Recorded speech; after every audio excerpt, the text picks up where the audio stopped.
ஹர நம பார்வதீபதயே ஹர ஹர மகாதேவ. தென்னாடுடைய சிவனே போற்றி, எந்நாட்டவர்க்கும் இறைவா போற்றி, ஆரூர் அமர்ந்த அரசே போற்றி, சீரார் திருவையாரா போற்றி போற்றி. விண்ணாளும் தேவர்க்கும் மேலாய வேதியனை, மன்னாளும் மன்னவர்க்கும் மாண்பாகி நின்றானை, தன்னார் தமிழளிக்கும் தன்பாண்டி நாட்டானை, பெண்ணாளும் பாகனை பேணு பெருந்துறையில் கண்ணார் கடல் காட்டி நாயேனை ஆட்கொண்ட அண்ணாமலையானை பாடுதுங்கா நம்மானாய், சித்தம் தெளிவீர்கள் அத்தன் ஆரூரை பத்தி மலர்த்தூவ முத்தியாகுமே. ஓட்டை மாடத்தில் 9 வாசலும் காட்டில் வேவதன் முன்னம் கழலடி நாட்டி நான்மலர் தூவி வலம் செய்யில் வாட்டம் தீர்த்திடும் வான்மியூர் ஈசனே. நீரூரும் செஞ்சடையாய் நெற்றிக்கண்ணாய் நிலாத்திங்கள் துண்டத்தாய் நின்னை தேடி ஓரூரும் ஒழியாமே ஒற்றித்து எங்கும் உலகமெல்லாம் திரிதந்து நின்னை காண்பான். தேரூரும் நெடுவீதி பற்றி நின்று திருமாலும் நான்முகனும் தேர்ந்தும் காணாது ஆரூரா ஆரூரா என்கின்றார்கள் அமரர்களிடம் பெருமானே ஆரூராயே. கார்புருவும் கருங்கூந்தல் செவ்வாய் வெண்ணகை பச்சை கன்னியொடும் தார்கமழ் பூங்காந்தளந்தோர் குமரனொடும் மணிசிங்காதனத்து மேவி சீர்பரவுவான் புலவர் நினைந்தன யாவையும் நல்கி சிறப்பின் வைகும் வார்ப்புணல் சூழ் வயல் கமலை தேவர்கள் சிந்தாமணியை மனத்துள் வைப்பாம். எல்லோருக்கும் வணக்கம். எல்லாம் வல்ல ஆரூர் அஜபானுடன கமலவசந்த தியாகராஜ பெருமான் திருவருளும் எம்குடி ஆளும் தர்மயாதீன குருமகா சன்னிதானங்கள் ஸ்ரீ மாசிலாமணி தேசிக ஞானசம்பந்த பரமாச்சாரிய சுவாமிகளுடைய குருவருளையும் சிந்திக்கிறேன். மருந்தீச்சரம் தேவாசிரியன் திருக்காவணத்திலே நடந்து வரும் சிவபோகசாரம் மாதாந்திர தொடர் சொற்பொழிவிலே இன்றைய தினம் நமக்கு 20வது பாடல் சிந்தனைக்கு விஷயமாகிறது.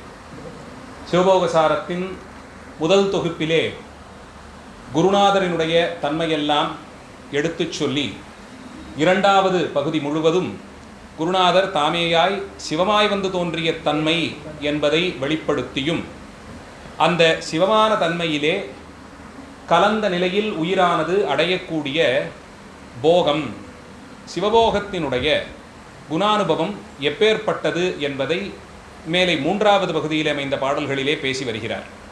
அந்த வரிசையிலே இதற்கு முந்தையதான 19ஆம் பாடலில் 6 உதாரணங்களை சொல்லி உயிர் இறைவனோடு ஒன்றுதல் அந்த ஏகத்துவத்திற்கு சைவ சித்தாந்த மரபில் நின்று தெளிவை கொடுத்து, இயைந்திருத்தல் என்றால் இது அதுவாவது அல்ல, அப்படி ஒரு காலத்திலும் ஆக முடியாது, அப்படி ஆவேன் என்று நினைத்தாலும் அது ஆணவமலத்திலே கொண்டு போய் சேர்க்கும் என்று கண்டித்து, இறைவனோடு உயிர் ஒன்றுதல் என்பது 3 பரிணாமங்களிலே ஒன்றாய் உடனாய் வேறாய் என்று 3 படிநிலைகளிலே நிற்கக்கூடிய சிறப்பை மெய்கண்ட சந்தான சாத்திரத்திலே வரக்கூடிய ஆச்சாரியர்கள் காட்டிக் கொடுத்த அந்த சிறப்பை தாமும் 1 அல்ல 2 அல்ல 6 உதாரணங்களை கொண்டு ஸ்தாபித்தருளினார்.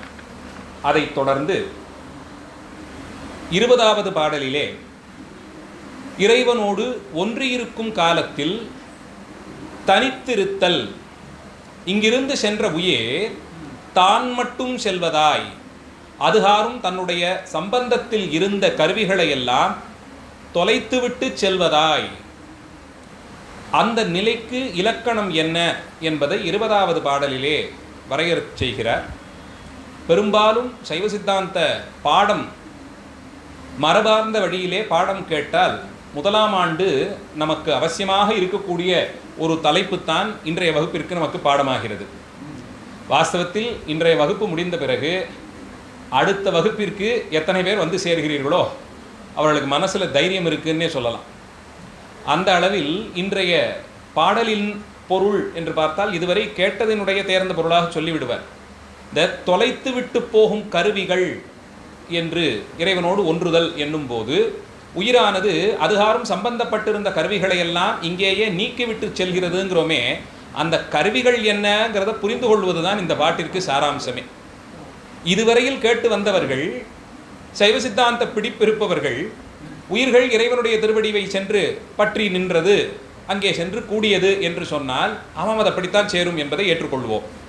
அங்கே செல்லும் காலத்திலே அதுவரையில் நாம் சுமந்து கொண்டிருந்த கருவிகள் எதுக்கும் அங்கே இடமில்லை, உயிர் தனித்தே அங்கே போய் சென்று சேரும், திருவருள் துணையோடு அங்கே போய் சேரும் என்று சொன்னால் அதையும் ஏற்றுக்கொள்வோம். ஆனால் அதுவரையில் இங்கே சம்பந்தப்பட்டிருந்த கருவிகள் என்ன, எவற்றையெல்லாம் இது தொலைத்து செல்கிறது என்பதை அறிந்து கொள்ள வேண்டிய அவசியம் இருக்கு. நம்மை சூழ்ந்திருக்கும் பொருள் என்ன, நாம் சுமந்திருக்கும் கருவி என்னன்னு தெரிந்து கொண்டால்தான் அதை தொலைப்பதை பற்றிய சிந்தையே வரும். இல்லைன்னா இதைத்தான் விடணும்னு சொல்லி விட வேண்டிய பொருள் என்ன என்பதை பற்றிய தெளிவில்லாமல் போனால் எதை விடுதல்னு ஒரு கேள்வி வந்து நிற்குதா? அதை இந்த பாடலிலே தெளிவு செய்கிறார். வாஸ்தவத்தில் தீவிரமாக சித்தாந்த சாத்திர பாடம் தான் இன்னைக்கு கேட்க போகிறோம். ஆறாறு தத்துவமும் ஆணவமும் நீங்கி உயிர் வேறாக நின்ற இடம் சொல்லின் மாறா இருளாய பாவனையில் பாவனையற்று எங்குமாய் நின்ற பொருளே கான் நீயே புனர். இதை அர்த்தம் பண்ணிக்கிற விதம் எப்படி இருக்கணும்னா, சொல்லின் எங்குமாய் நின்ற பொருளே கான் இருளான பாவனை அற்று நீயே புனர். இரண்டாவது பாதிக்கு சுருக்கமாக பொருள் சொல்லிடலாம். மாறா இருளாய பாவனை அற்று எங்குமாய் நின்ற பொருளே கான் நீயே புனர். உயிரானது இறைவனை சென்று அடைதல் என்பதற்கு எப்படி அந்த பொருளை கொள்ளுதல் என்று கேட்டால், சகலவிதமான மலங்களும் நீங்கப்பட்ட உயிரானது. மலத்தன்மை நீங்குதல் என்பதுதான் உயிர் இறைவனோடு ஒன்றுவதற்கான தகுதியை பெற்றதற்கான குறியீடு. அது ஒரு நாள் பொழுதிலே உடனடியாக நடப்பதில்லை. திருவருள் கூட கூட அதுவரையில் சேர்த்து வைத்திருந்த மலத்தன்மை குறைந்து கொண்டே வரும். இது இரண்டும் ஒரு சேர நடக்கும் செயல் என்று சைவ சித்தாந்தம் கூறுகிறது. திருவருள் சேரச் சேர இது குறைந்து கொண்டே வரும். மலத்தை செம்பினுள் களிம்பு போலேன்னு ஒரு உதாரணம் சொல்லுவோம் ஆணவ மலத்திற்கு. ஆணவ மலத்திலிருந்து அந்த ஆணவ மலத்தன்மை நீங்குதல் என்பதை செம்பினுள் களிம்பு என்ற உதாரணத்தோடு வைத்து பார்த்தால், இந்த களிம்பு நீங்குவதற்கு என்ன செய்கிறோம், அதே மாதிரி இருக்கக்கூடிய சாம்பல் என்ற அழுக்கு பொருள் தான் அது. அதை கொண்டு நாம் வேற ஒன்றும் பண்ண முடியாது. ஆனால் அதை கொண்டு செம்பு பாத்திரத்தை தேய்த்தால் அதிலிருந்து களிம்பு நீங்குகிறது. அதனால இறைவன் என்ன பண்றான், ஆணவ மலத்தை இயல்பாகவே சகஜமலமாக கொண்டிருந்த உயிருக்கு அந்த மலத்தன்மையை நீக்குவதற்கு மூன்றாவதாய் ஒரு மலம் மாயாமலத்தை கூட்டுவித்து இதை கொண்டு அதை தேய்த்தல் என்றபடிக்கு உலகத்திலே நம்மை பிறக்கும்படியாய் செய்து இங்கே உழன்று தெளிவு பெற்று உயிர் இந்த மலங்களை எல்லாம் விட்டு நீங்கி தாம் இறைவனை சென்றடைவதற்கு. இந்த நிலையிலே இந்த மலத்தன்மைகள் எல்லாவற்றையும் இழந்துபட்டு போய் திருவருள் துணையாலே இதிலிருந்து நீங்கிய உயிர் இறைவனோடு ஒன்றுதல் என்ற இடம் எப்படி என்றால், மாறா இருளாய பாவனை அற்று. மாறா இருள். இந்த இடத்துல மெய்கண்டார் தம்முடைய சிவஞான போதத்தின் முதல் சூத்திரத்திலேயே உலகத்திற்கான இயல்பை சொல்லும் போது மாயிருள் ஞாலம்னுட்டார். மாறா இருள் என்றது இந்த இடத்துல உடனே உரையாசிரியருக்கு ஒரு கேள்வி வருது. மாறா இருள் என்று ஒன்று சொன்னால் மாறும் இருள் என்று ஒன்று உண்டு. இப்போ ராத்திரி 7:30 மணி ஆகுது, இருண்டு இருக்கு. இன்னும் இப்போலேருந்து ஒரு 10 மணி நேரம் கழித்து பார்த்தால் இதே பகுதி சூரியனுடைய தாக்கத்தாலே ஒளி பெற்றிருக்கும். இது மாறும் இருள். மாறாத மற்றொரு இருள் உண்டு, அது ஆணவாதி மலங்களிலே கலந்திருக்கும் நிலையில். இது இயல்பு நிலையிலே உயிர் மாறா இருளிலே சிக்கியிருந்த காலம் அந்த பாவனை அற்று எங்குமாய் நின்ற பொருளே. மாறா இருளாய் தீர்க்க முடியாத அறியாமையாகிற இருள் எங்கும் சூழ்ந்திருந்ததே அந்த பாவனை அற்று, அது இல்லாமல் போய் எங்குமாய் நின்ற பொருள். எந்த ஒரு பொருளை எங்கும் நிற்கும் பொருள்னு சொல்லலாம்? இறைவனை. இறைவன் ஒருவன் தான் அங்கிங்கெனாதபடி எங்கும் நிறைந்திருத்தல் என்பது அவருக்கு அடையாளம். ஏனைய உயிர்களுக்கு அந்த தன்மை இல்லை, இறைவன் ஒருவன் தான். மற்ற தத்துவங்களுக்கு அந்த தன்மை இல்லை. இறைவன் ஒருவனுக்குத்தான் அங்கிங்கெனாதபடி எங்கும் நீக்கமர எல்லா காலத்திலும் நிறைந்திருப்பார். இவரோடு ஒன்றுதலாய் அதுகாரும் மாற்ற முடியாத அறியாமையாகிற இருளிலே மூழ்கி கண்ணிருந்தும் குருடராய் இருந்த நிலை மாறி திருவருள் என்ற வெளிச்சத்தின் உதவியாலே எல்லா இடத்திலும் தான் நீக்கமர நிறைந்திருக்கும் பெருமானை போய் புணர்தல், அவரோடே இரண்டர கலத்தல் என்பதை முத்திநிலை என்று கொள்ளும். புணர்தல்னு ஒரு வார்த்தையை பயன்படுத்துகிறார்.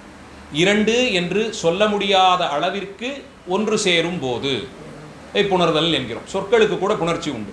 இரண்டு சொற்கள் ஒன்றாக சேரும்போது அதுவரையில் இல்லாதிருந்த புதிய சொல்லே புதுசாக சில எழுத்துக்கள்லாம் அதில் சேரும். இந்த புணர்ச்சி விதின்னு சொல்லி வைப்போம். வரும் சொல்லிலே முதல்ல வல்லினம் வந்து இந்த முதல் சொல்லிலே இது ரெண்டும் சேரும்போது புதிதாக ஒரு எழுத்து கூடியதே, ஒரு ஒலி சேர்ந்து வந்ததேங்கிறதெல்லாம் புணர்ச்சி விதிகள்னு சொல்லுவோம். அந்த அளவில் இரண்டு என்ற தன்மை அற்றுப்போய் ஒன்றாய் கலத்திருத்தல், அதற்கு புணர்ச்சின்னு பேர். இறைவனோடு அந்த நிலையிலே கூடியிருத்தல், எதை துளைத்து மாறா இருள் என்ற அந்த பாவனை அற்றுப்போய். மாறா இருள் என்பதை பாழ் என்ற சொல்லாலே சொல்லுகிறோம். மூன்று பாழ் என்று வரிசைப்படுத்துவோம். ஜாகிரத்து, ஸ்வப்னம், சுசுருத்தி என்று சொல்லப்படும் கனவு, நனவு இரண்டிற்கும் இடையேயான உறக்கத்திலே இப்படி மூன்றாக அதை பிரித்து வைத்து, கனவிலும் நனவிலும் இன்னும் உறக்கத்திலும் இப்படி இந்த மூன்றாக அதை பிரித்து வைத்து, இந்த மூன்றிற்கும் பாழ் என்ற சொல்லாலே நாம் பொருள் கொண்டால், இந்த மூன்றிலும் ஏதோ ஒன்றிலே எப்போதும் நாம் இருந்து கொண்டு இருக்கும் வரையிலும் அறியாமையிலே மூழ்கி இருத்தல். இந்த உலகில் இருக்கும் தனையில்தான் உறக்கம், நினைவு இரண்டிற்கும் இடைப்பட்டதாக ஸ்வப்னம், இது மாதிரியான காலங்கள் எல்லாம், கனவு, நனவு, உறக்கம், இது மூன்றும் இந்த உலகத்தினுடைய இயல்பிற்கு நாம் ஆட்பட்டிருக்கும் வரையில்தான். அப்போ இந்த பாழ் என்ற அந்த நிலை மாறி, இந்த மூன்றில் எதில் சிக்கி இருந்தாலும் அது பாழ் என்று சொல்லப்படும் உலகம், அதிலே சிக்கி இருக்கும் நிலை மாறி திருவருள் விளக்கத்தாலே எல்லா இடத்திலும் நீக்கமர நிறைந்திருப்பதான பரம்பொருளோடு புணர்தல் என்ற நிலைக்கு போய் அவரோடு இரண்டற்ற தன்மையிலே கலந்திருத்தல் என்பதை முக்திக்கு இலக்கணமாக கொள் என்று சொல்லிவிட்டார். இது இரண்டாவது பாதி. இது இந்த அளவிலே பொருள் கொள்ளலாம். இந்த பாடலினுடைய வீரியமே முதல் 1.5 வரியில தான் இருக்கு. 6 தத்துவமும் ஆணவமும் நீங்கி உயிர் வேறாக நின்ற இடம் சொல்லின்.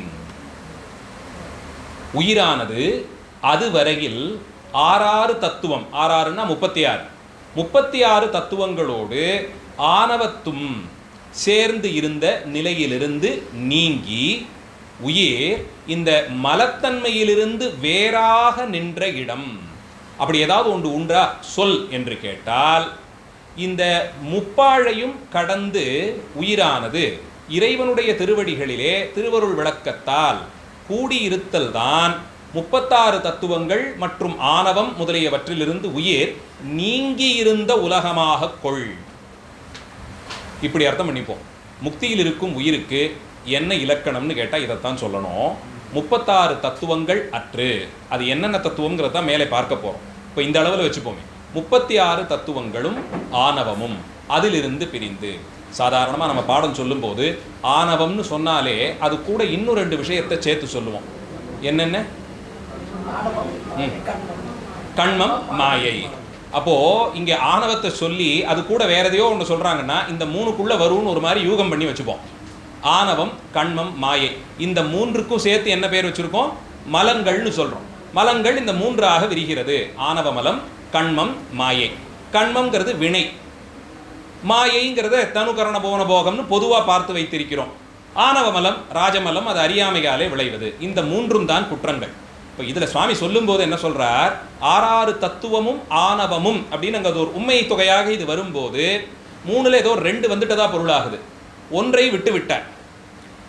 அப்போ இது 2ஐயும் தொலைத்து உயிர் இதிலிருந்து வேறுபட்டு நிறுத்தல் என்றொரு இடத்தை குறிப்பிடுறார். எந்த காலச்சூழலிலே உயிர்த்தன்மை ஆன்மாக்கள் 36 தத்துவங்களும் ஆணவமும் கடந்திருக்கும்னு கேட்டால், இந்த நிலைக்கு வரணும்னா முதல்ல தொலைக்க வேண்டியது வினை கணக்கு சமன் செய்யப்பட்டால். வினை, நல்வினை தீவினை 2ஆ பிரியுதே, இது 2ம் சமன் செய்யப்பட்டால். அதனால தான் நாம் சிவபூஜை செய்தாலோ, பஞ்சாட்சர ஜபம் செய்தாலோ, சிவாலய தரிசனம் செய்தாலோ, சுவாமிகிட்ட எல்லாம் முடிச்சுட்டு பிரார்த்தனை செஞ்சுக்கும் போது இந்த சிவாலய தரிசன புண்ணியத்தை உங்கள் திருவடியிலேயே கொடுத்தேன்னு சமர்ப்பிச்சுட்டு வந்துடுறது. அதையும் சிவார்ப்பணம்னு சொல்லி அங்கேயே விட்டு வருதல் தான் சித்தாந்த சைவர்கள் கடைபிடிக்கும் நெறி. உன்னை வலம் வந்தேன், பிரதட்சண நமஸ்காரம் செய்தேன், விளக்கேற்றினேன், பூ தொடுத்து கொடுத்தேன், இதற்கான புண்ணியத்தை என்னிடம் கொடுன்னு சொன்னால் கொடுத்துடுவார். ஆனால் இந்த புண்ணியத்தை தொலைப்பதற்கு இப்படி நல்வினையாக இந்த புண்ணியத்தெல்லாம் சேர்த்து கொண்டே போனால் அடுத்து ஒரு பிறவின்னு ஒன்று கொடுத்துருவார். ரொம்ப சௌகரியமான ஒரு வாழ்க்கையாக அது ஒருவேளை அமையலாம். நல்ல செல்வந்தராக, உடல் நல்ல ஆரோக்கியத்தோடு, எல்லோரும் நல்லவர்களாக நம்மை சுற்றி இருக்கும் நிலை எல்லாம் வரலாம். அந்த ஒரு பிறவியிலே ஏதோ துளி மலவாசனத்தாலே அந்த பிறவியில் ஒரு கால் சின்னதாக ஒரு பிழை செய்தோம். நமக்கு சௌகரியமாக வேலை செய்கிறதுக்கு 10 பேர் இருக்காங்க, அதில் யாரோ ஒருத்தர் சரியாக வேலை செய்யலை, வந்த வேகத்துக்கு நம்முடைய ஆணவ மலம் துடித்து எழுந்தது, காய்ச்சி மூச்சுன்னு அவர் திட்டினோன்னு வச்சுப்போம்.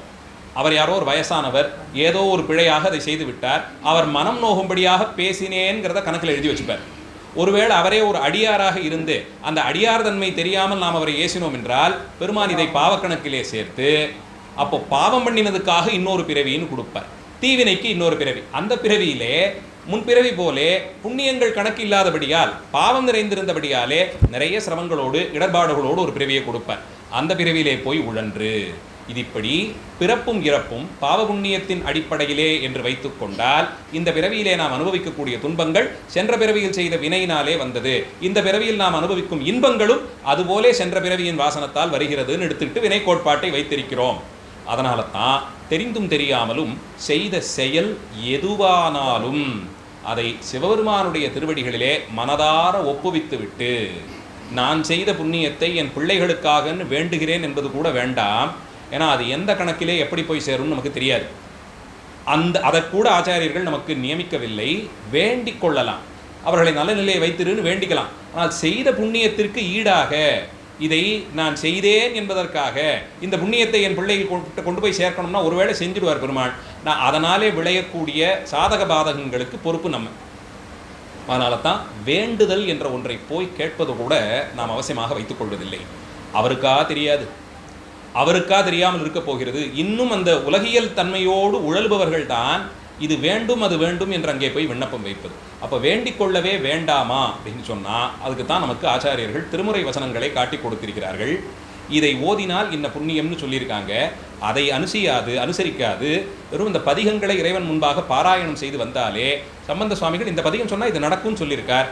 ஆச்சாரியர் வாக்கு நிச்சயமாக பலிக்கும். அந்த அளவில் செய்து நாம போய் ஒரு கணக்கை சொல்லி எனக்கு இது வேண்டும்னு கேட்பதை தவிர்த்து இறைவனுக்கு நன்றி சொல்லும் விதமாக வழிபாடுகள் செய்யும் வரையிலும் எது நமக்கு சரியோ என்ன நமக்கு சரியாக இருக்குமோ அதை முற்றுமறிந்தவனான பெருமானே கொடுப்பார் என்ற அளவில் தான். அப்போ நல்வினை தீவினை என்ற இரண்டையும் சமன்படித்து இருவினை ஒப்புன்னு இதற்கு பெயர் வைத்திருக்கிறார்கள். ஒரு சித்தாந்த சாத்திர வழக்கு சொல் இருவினை ஒப்பு. இரண்டும் ஒரு சேர போய் இது அதை அடித்து கொண்டே போய் கடைசியாக போய் முடிக்கும் போது எதுவுமே பின்னாடி அடுத்ததற்கு தூக்கி கொண்டு போகவில்லைன்னு சொல்லி இது பூஜ்ஜியத்தில் போய் இந்த கணக்கு நிற்கும். இது நடந்துட்டதுன்னா அடுத்து நாம் துறக்க வேண்டியது 2 விஷயங்கள் இருக்கு. 36 தத்துவம், 6 தத்துவமும் ஆணவமும். இந்த இரண்டையும் கடந்தால் கீழே சொன்னபடியே முப்பாழ் என்ற அந்த இருத்தன்மையிலிருந்து நீங்கி இறைவனோடு புணர்தல் என்ற நிலையிலே இருப்பாய். அப்போ வினை என்பதை கடந்ததை பார்த்துட்டோம். ஆணவம் தீரணும்னு சொல்லியிருக்கார், அது திருவருளாலே தீரும். மூன்றாவதாக இன்னும் பேசப்படாதது எது? மாயை. அந்த மாயையின் வெளிப்பாடாகத்தான் இந்த 6 தத்துவம் என்ற 36 தத்துவத்தை சொல்லுகிறோம். முடிந்தால் இந்த 36 தத்துவம் என்னென்ன எப்படி பிரிகிறது என்பதை எழுதி கொண்டு வைத்தீர்கள் என்றால் யோசித்து பார்ப்பதற்கு பயன்படும். அப்படியே கேட்கறதுனாலும் கேட்கலாம், குறையில்லை. எழுதிக்கிட்டிங்கன்னா அப்புறமா போய் பின்னாடி பார்க்கறதுக்கு பயன்படும். மாயை, இதற்கு எதை கொண்டு நாம் விளக்கம் சொல்லலாம்னா மாயையை 3வது மலமாக நமக்கு சொல்லியிருக்கிறார்கள். அது நமக்கு தெரியும். சைவ சித்தாந்தம் 3 பொருட்களை உறுதிப்பொருள் என்றும் உண்மை பொருள் என்றும் சொல்லுகிறது. பதி, பசு, பாசம். இது 3ம் அனாதி, இது 3ம் உண்மைன்னு சொல்லியிருக்கு. இதிலே இறைவன் பதி என்ற பெயரால் அழைக்கப்படுகிறார். அவனுடைய படைப்புகள் எல்லாம் பசுக்களாகின்றன. பாசம் என்பதைத்தான் 3ஆக பிரித்து 3 மலங்கள் என்று பெயரிடுகிறோம் இல்லையா? இந்த 3 மலங்களுக்குள்ளே ஆணவத்தினுடைய தன்மையும் இருவினை ஒப்பின் மூலமாக வினை கணக்கையும் பார்த்துட்டோம். 36 தத்துவமாக சொல்லப்பட்டிருப்பது 3வது மலமாகிற மாயாமலத்தின் விரிவு. மாயை என்பதை நுண்பொருள், அதாவது இன்னதுன்னு அளவிட்டு சொல்ல முடியாத அளவிற்கு ஒரு நுண்பொருள். இப்போ பானை செய்தல், சாதாரணமாக தத்துவ பாடம் எங்கே போனாலும் ஆச்சாரியர்கள் இன்னைக்கு நேற்று இல்லை, பல நூற்றாண்டுகளாகவே உதாரணத்திற்குன்னு பேச ஆரம்பித்தா, அதுவும் மாயா தத்துவத்தை பேச ஆரம்பித்தாலே குயவர்கள் செய்யக்கூடிய அந்த பானை கதையைத்தான் எப்பயுமே எடுத்துகிட்டு வருவாங்க. நான் அந்த மண்பாண்டம், அந்த பானை இருக்கே, அதை செய்வதும் உலகத்தை இறைவன் படைத்தான் என்பதும் கிட்டத்தட்ட ஒரே மாதிரி இருந்து வருவதாலே அங்கேயும் மூலப்பொருளாக களிமண் சொல்லப்படுகிறது. அதற்கு உதவி செய்வதற்காக வேண்டி சக்கரம், கழி இதையெல்லாம் வைத்திருக்கிறார். இது இரண்டும் அப்படியே இருந்துருச்சுன்னா, மூலப்பொருளும் உபாதானமாக உதவியான கருவிகளும் இருந்துவிட்டால் பானை தன்னையே தான் செய்து கொள்ளுமான்னா இல்லை, செய்வதற்கு ஒரு குயவர் வேணும். அந்த நிலையிலே இறைவன் இருக்காருன்னு வச்சுக்கிறோம். அவர் மூலப்பொருளையும் உபாதானத்தையும் கொண்டு இதை செய்து முடிக்கிறார். சரியா?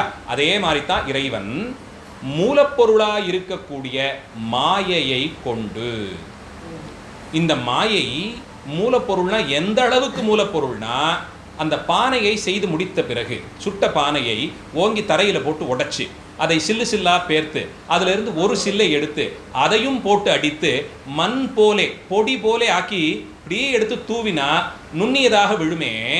அதை ஒரு 2 லட்சம் 3 லட்சம் கோடி சின்னதாக பிரித்தாலும் எவ்வளவு சின்னதா அதில் ஒரு துகள் போகுமோ அதனினும் சின்னதா இப்படி வடித்து கொண்டே போய் கடைசியா கண்ணுக்கே புலப்படாததாக இருக்கக்கூடிய நுண்ணளவிலான பொருள் இப்படி வைக்க சொல்றாங்க மாயை. யாரும் அளந்து பார்த்ததில்லை.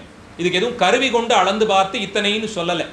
நாம வாஸ்தவத்தில் இந்த அளவை கருவிகளை ரொம்ப துல்லியமான அளவிற்கெல்லாம் கொண்டு போய் சேர்த்திருக்காங்க.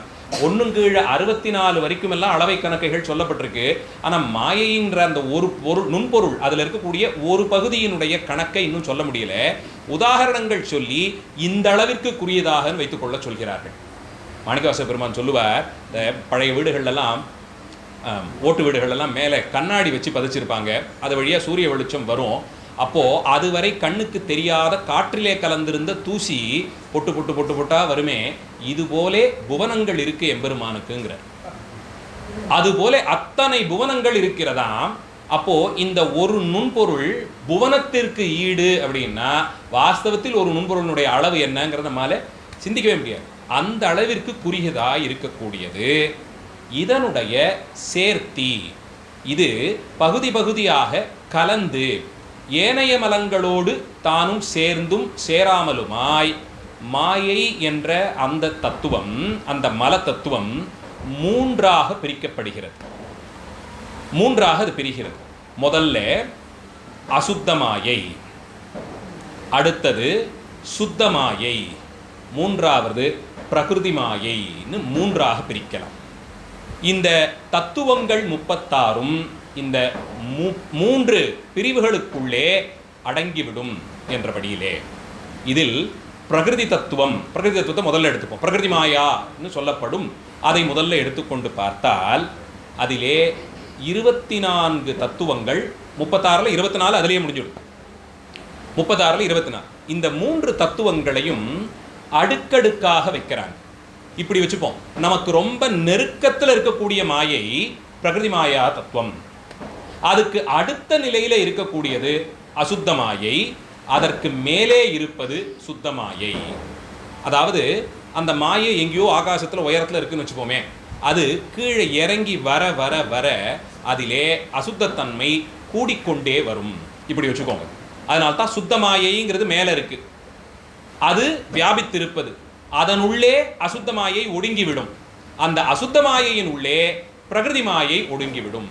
அது பெரிய பாத்திரம், வெளியில மேலே உச்சத்தில் இருக்கிறது. அதுக்கு அடுத்தது அதுக்குள்ளே ஒடுங்கும், அதுக்கு அடுத்தது அதுக்குள்ளேயும் ஒடுங்கும்.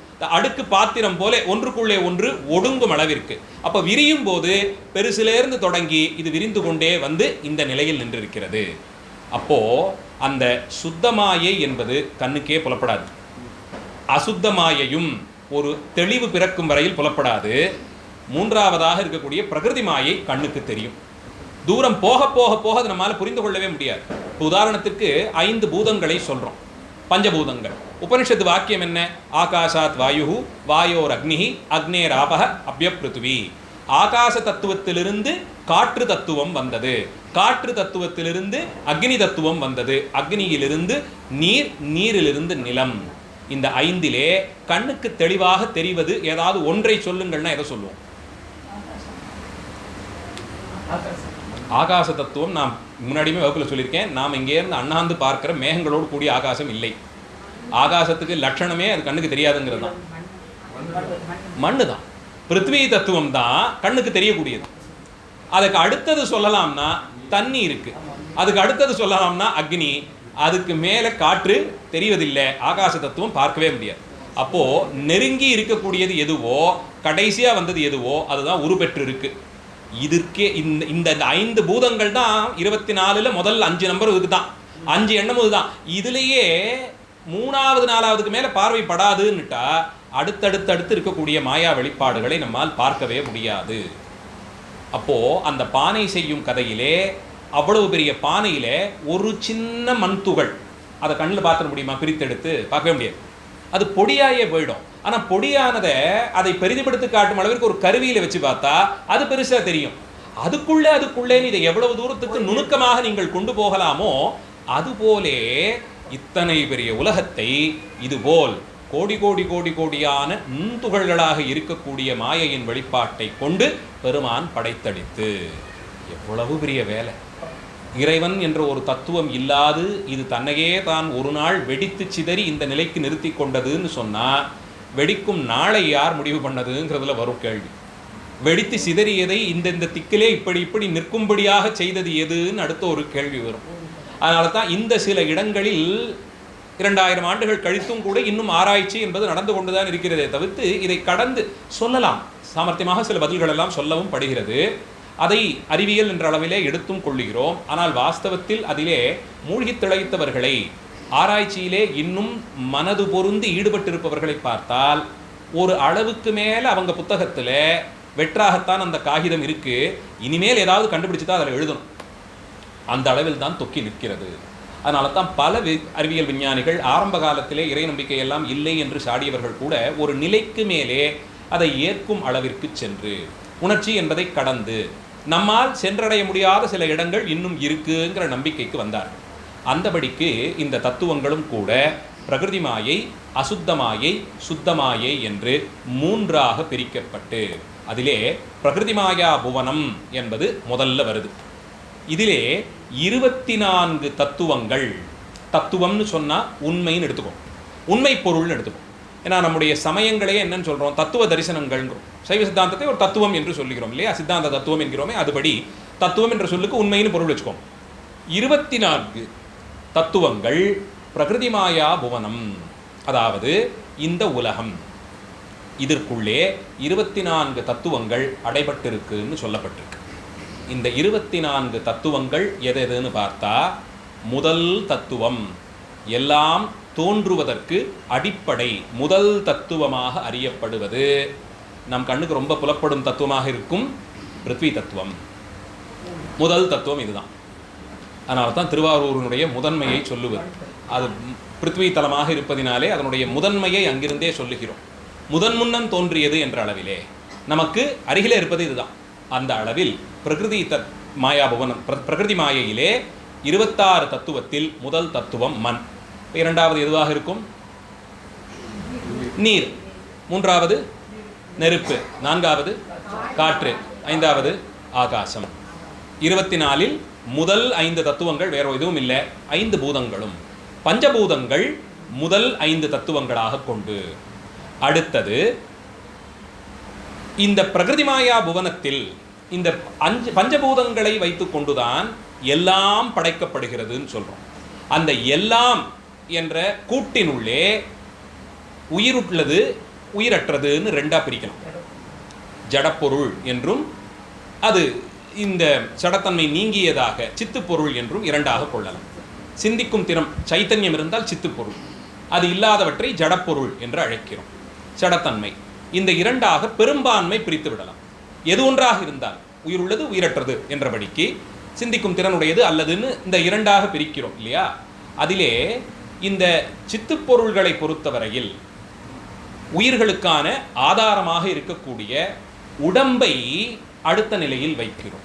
5 பூதங்களை கொண்டு உலகத்தை படைத்தாகிவிட்டது. அதிலே போய் தங்க வேண்டிய உயிர்களுக்கு உடம்பை கொடுக்கணுமே. உயிர் ஏற்கனவே தனியாக இருக்கு, அது பொருந்துவதற்கு உடம்பு கொடுக்கணும், அது போட்டுக்கிட்டு திரியறதுக்கு ஒரு சட்டை, அந்த உடம்பை கொடுக்கணும். அந்த உடம்பிலே இறைவன் அந்த உடம்பின் இயக்கத்திற்காக வேண்டி அறிந்து கொள்ளுதல் என்ற செயல்பாட்டிற்காய் ஞானம் பெற வேண்டும் என்ற காரணத்திற்காக 5 இந்திரியங்களை வழங்குகிறான். இந்திரியங்கள்னா உறுப்புகள். 5 இந்திரியங்கள். ஞானம் பெறுவதற்கென்று வழங்கப்படுவதாலே அந்த உறுப்புகளுக்கு ஞானேந்திரியங்கள் என்று பெயர். வேற ஒன்றும் இல்லை. ஒரு செயல் நடந்தது. இன்னைக்கு அங்கே போனீங்க, ஒரு திருவிழா நடந்துட்டு இருந்தது. எதை வச்சு சொல்றீங்க? அந்த திருவிழாவை நான் கண்ணாலே பார்த்தேன். அப்போ அந்த கண் நமக்கு ஒரு ஞானத்தை வழங்கியிருக்கு, ஒரு செய்தியை சொல்லியிருக்கு. இது ஒரு தத்துவம். அடுத்தது, அங்கெங்கேயோ ஏதோ ஒரு விசேஷம் நடக்குது போல இருக்கு. எப்படி சொன்னீங்க? அந்த நாதஸ்வர சப்தம் கேட்டுது. செவிகள் அதை கேட்டபடியாலே நமக்கு ஒரு செய்தியை சொன்னபடியால். இது இரண்டாவது. மூன்றாவது, இந்த உணவு இதை ஒன்றை உண்டோம், இதனுடைய சுவை இன்னதாக இருக்கிறதுன்னு தெரிந்து கொள்வதற்கு, ஒரு தெளிவை தருவதற்கு இது உதவுகிறது. அங்கே ஏதோ ஒரு நெருப்பு பொசுங்கின வாசம் வருதேன்னு அது ஒரு செய்தியை நமக்கு தருகிறது, நாசியை கொண்டு உணர்வதாலே. இந்த இடத்தில் வெப்பம் அதிகம். எதை வைத்து சொல்லுகிறோம்? இந்த தோல் இருக்கே, அதுதான் நமக்கு அந்த தெளிவை தருது. அப்போ இந்த 5 கருவிகளும் நமக்கு ஏதோ ஒரு விதத்தில் ஒரு செய்தியை, ஒரு தெளிவை, ஒரு ஞானத்தை வழங்குவதாலே இந்த 5ஐயும், மெய், வாய், கண், மூக்கு, செவி, இந்த 5ஐயும் ஞானேந்திரியங்கள் என்ற சொல்லாலே அழைக்கிறோம். 5 10 தத்துவங்களாச்சு. அடுத்தது, இந்த 5 உறுப்புகள் இருந்தாலும் கூட கண் இருக்கு, அதன் மூலமாக இங்கேயோ ஒரு தீப்பற்றி எரியுதுன்னு பார்த்துட்டோம். அந்த சப்தம் எல்லாம் கேட்குது. இப்போ உடனே நம்ம என்ன பண்ணணும்? எழுந்து ஓடணும், ஒரு செயலாற்றணும்னா. அப்போ அந்த வினையை செய்வதற்கு உடம்பிலே செயலாற்றுவதற்காக வேண்டி இறைவன் கால்களை கொடுத்துருக்கார் இல்லையா? எழுந்து ஓடுற வேகத்தில் நம்முடைய பொருட்களை எல்லாம் எடுத்துக்கொண்டு ஓடணும். கண்ணோ காதோ காலோ அதை செய்ய முடியாது, கைகள் இருந்தால்தான் செய்ய முடியும். அப்போ ஒரு வினை ஆற்றுவதற்கு கைகள், ஒரு செயலை செய்வதற்கு, ஒன்றை சுமந்து செல்வதற்கு ஏதோ ஒரு பயனோடு கைகள் கொடுத்துருக்க. கைகளும் கால்களையும் பார்த்தோம். மூன்றாவதாக, இந்த விஷயத்தை கேட்டவுடன் ஓடி போய் யார்கிட்டயே ஒரு விஷயத்தை சொல்லணும்னா வாக்குன்னு ஒன்று இருக்கே, பேசும் திறன், இதையும் வைத்துத்தான் நாம் சில செயல்களை செய்கிறோம், வினை ஆற்றுகிறோம். அப்போ அந்த வாக்குன்னு சொல்லப்படும் பேசும் அந்த தன்மை, வாய்க்கு மட்டும்தான் 2 குணங்களை பெருமான் கொடுத்திருக்கார். ஒன்று அது ஞானேந்திரியமாகவும் ஒரு பகுதியிலே, மற்றொரு பகுதியில் கர்மேந்திரியமாகவும் 2ஆகவும் அது செயல்படுகிறது. அதனால் தான் கிண்டலாக கேட்கும்போது நாவிற்கு மட்டும் ஏன் தெய்வங்கள் சொல்லப்பட்டிருக்கன, காதுக்குன்னு ஏதாவது தெய்வம் சொல்லியிருக்கீங்களான்லாம் கேட்பாங்க. இந்த 2 பணியும் இதற்கு உண்டு. வாக்கிற்கு இது 2மே உண்டு என்றபடியால் அந்த செயலாற்றுவதனால்தான் வாக்கிலே கை சுத்தம் கால் சுத்தங்கிறதெல்லாம் அடுத்தபடியாக சொல்கிறது. வாய் சுத்தத்துக்கு தான் முக்கியத்துவம் தரும். 2 பணிகளையும் இது செய்வதாலே இந்த அளவில் இன்னும் 2 உறுப்புகள், அது உடம்பில் இருந்து வெளியேற்றப்பட வேண்டிய கழிவுகளை வெளிப்படுத்துவதற்காக இறைவன் கொடுத்த எருவாய் கருவாய் என்று சொல்லப்படும் மலஜல துவாரங்கள். இது ஒரு 5. கால்கள், கைகள், மலத்வாரம், ஜலத்வாரமும் வாயும், இந்த 5ம் இவற்றிற்கு செயலாற்ற உதவக்கூடிய இந்திரியங்களாக இருப்பதாலே இவற்றை கர்மேந்திரியங்கள் என்று அழைக்கிறோம். கர்மம்னா செயல், வினை. இதை கர்மேந்திரியம் என்று சொல்லுகிறோம். இப்போ 5 பூதங்கள், ஞானேந்திரியங்கள் 5, கர்மேந்திரியங்கள் 5. அடுத்தது, இதே அளவில் இப்போ தொடுவதின் மூலமாக தோலுக்கு ஒரு செய்தி போகுது. வாசம் என்ற ஒரு தத்துவம் இருப்பதால் தான் மூக்கு அதை நுகர்கிறது. பார்ப்பதற்கு அந்த காட்சிக்கு ஒரு அடையாளம் இருப்பதால் தான் கண்ணால் பார்க்கும் திறன் என்ற ஒன்று இருப்பதால் அதை பார்த்து உள்ளுக்குள்ளே பதிந்து கொள்ளுகிறது. இப்படி தொடங்கி ஒவ்வொன்றாக இந்த 5 உறுப்புகளும் 5 குணங்களை கொண்டிருப்பதாலே அந்த 5ற்கும் சப்த, ஸ்பரிச, ரூப, ரச, கந்தம். சப்தம் என்பது ஒலியை கேட்கும் திறம், ஸ்பரிசம் என்பது தொடு உணர்ச்சி, ரூபம் என்பது அந்த காட்சி, கண்ணுக்கு பார்த்து தெரிந்து கொள்ளும் காட்சி, ரசம் என்பது சுவை, கந்தம் என்பது வாசம். இந்த 5ற்கும் தன்மாத்திரைகள் என்று பெயர். இதற்கு தன்மாத்திரைகள் என்று பெயர். அந்த அளவில் 5 பஞ்சபூதங்கள் ஒரு 5, ஞானேந்திரியங்கள் ஒரு 5, கர்மேந்திரியங்கள் ஒரு 5, தன்மாத்திரைகள் ஒரு 5. எத்தனை ஆச்சு? 20 தத்துவங்கள் ஆச்சு. இன்னும் 4 தத்துவங்கள். இப்போ இதுவரையில் பார்த்தவற்றிலே பஞ்சபூதங்களை கொண்டுங்கிறது உலகப் படைப்பு. உடம்பிற்கு 15 கரணங்களை, 15 தத்துவங்களை பார்த்திருக்கிறோம். இந்த 15ம் கண்ணுக்கு புலப்படுபவனாக உடம்பிற்கு வெளிப்புறத்திலிருந்து செயலாற்றுபவை. இந்த 15மே வெளியே தெரியக்கூடியதாக இருப்பது. கண்கள் வெளியே இருக்கு, அதற்கு என்ன குணம் சொல்லியிருக்கோம்? காட்சிங்கிறது அதற்கு குணமாக சொல்லியிருக்கிறோம். அந்த கண் அதை பார்த்து அந்த அளவிலே சரி. ஆனால் பார்த்த அந்த பார்வை, பார்த்த அந்த காட்சியை உள்ளுக்குள்ளே போய் இது சொல்லணுமே. இங்கே தீப்பற்றி எரிகிறது அப்படின்னு சொன்னால் எழுந்து ஓடணும். கண் பார்த்து விட்டது, கால்கள் ஓடுவதற்கு துடிக்கின்றன. ஆனால் அந்த காட்சியை உள்ளே பதிவு செய்து சித்தத்திற்கு அதை கொண்டு போய் சேர்த்து தீ பரவி வந்தால் அது ஆபத்து என்பதை நாம் அறிந்து வைத்திருந்தபடியில் அந்த பக்கத்துக்கு போய் அதை படித்து பார்த்து தீ நெருங்கி வந்துருச்சுன்னா ஆபத்து, நம்மால் தப்பிக்க முடியாது, எவ்வளவு சீக்கிரம் முடியுமோ உடனே புறப்பட்டு ஓடுன்னு நம்மை உள்ளிருந்து செயலாற்றுகிறதே, இவற்றிற்கு அந்த கரணங்கள் என்று பெயர். இதுவரையில் பார்த்ததெல்லாம் புறக்கரணங்கள், வெளியே இருப்பது. அந்தர்னு சொன்னால் உள்ளே இருப்பது. அந்த கரணங்கள் என்று உள்ளே இருப்பனவாக ஒரு 4 தத்துவங்கள் சொல்லப்பட்டிருக்கின்றன. அந்த 4ம் மனம், புத்தி, சித்தம், அகங்காரம். இந்த அகங்காரத்தை ஆணவத்தோடு தொடர்படுத்தக்கூடாது. இதுக்கு என்ன பொருள்னு சொல்கிறேன். மனம் இதுதான் முதல்ல நடுவில் இருக்கக்கூடியது. எந்த ஒரு செய்தியும் முதலில் சென்று சேருவது மனத்திலே, அதுதான் பதிவு செய்யும். பார்த்தவுடன் அந்த காட்சி, அதனால்தான் உணர்ச்சிகளை நாம் பெரும்பான்மை மனதோடு தொடர்புபடுத்திக்கிறோம். நான் அங்கே சிறைப்பட்டு நின்றுட்டா அந்த காட்சியோ அந்த செய்தியோ புத்திக்கு போகாமல் போயிடும்.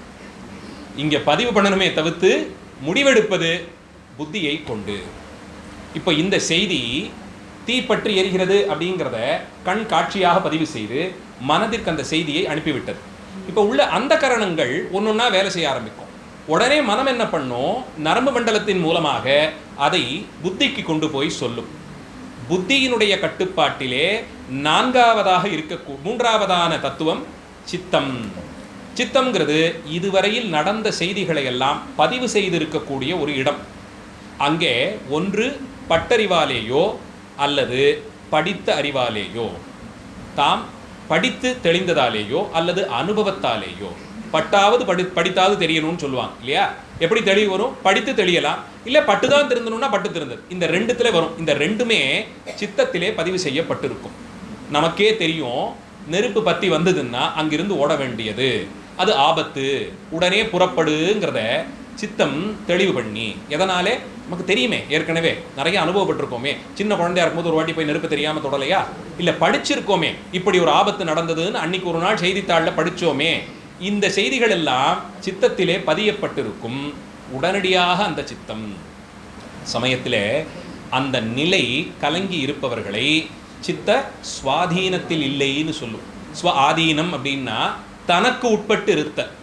தனக்கு உட்பட்டு இருந்ததுன்னா அந்த சித்தம் உடனடியாக செயல்படும். அது தன்னுடைய கட்டுப்பாட்டில் இல்லாமல் போய்விட்டால் தான் சித்தம் ஸ்வ ஆதீனத்தில் இல்லைங்கிறோம். அப்போ என்ன செய்யணுங்கிறதே தெரியாது. அந்த நிலையில் இருக்கும் ஒருவர் இருக்கும் அறையிலே இப்படி ஒரு ஆபத்து வந்தால் எழுந்து ஓடணுங்கிறது கூட தெரியாத அளவிற்கும் தள்ளப்படலாம். அந்த நிலையில் கலங்கடித்து விடும். அப்போ 3ஆவதாக சித்தம் என்றும் ஆங்காரம் என்று 4ஆவதாக ஒரு தத்துவத்தை சொல்லி, இந்த 3ம் வேலை செய்தவுடன் மனசு அந்த காட்சியை பெற்றுக்கொண்டு புத்திக்கு சொல்லி, புத்தி சித்தத்திற்கு அதை தெரியப்படுத்தி, சித்தம் உடனடியாக செயலாற்றுது பாருங்க, அதற்குத்தான் ஆங்காரம் என்று சொல்லப்பட்டு அந்த விடை அடுத்து இதை செய்யின்னு உள்ளுக்குள்ளேருந்து ஏதோ ஒன்று தூண்டுதே, சித்தம்ங்கிற அந்த பக்கத்தில் போய் தேடி பார்க்குது, இதுதான் காட்சினா இதைத்தான் நீ உடனே செய்யணும்னு சொல்லி தூண்டுகிறதே, அதை ஆங்காரம் என்றும்.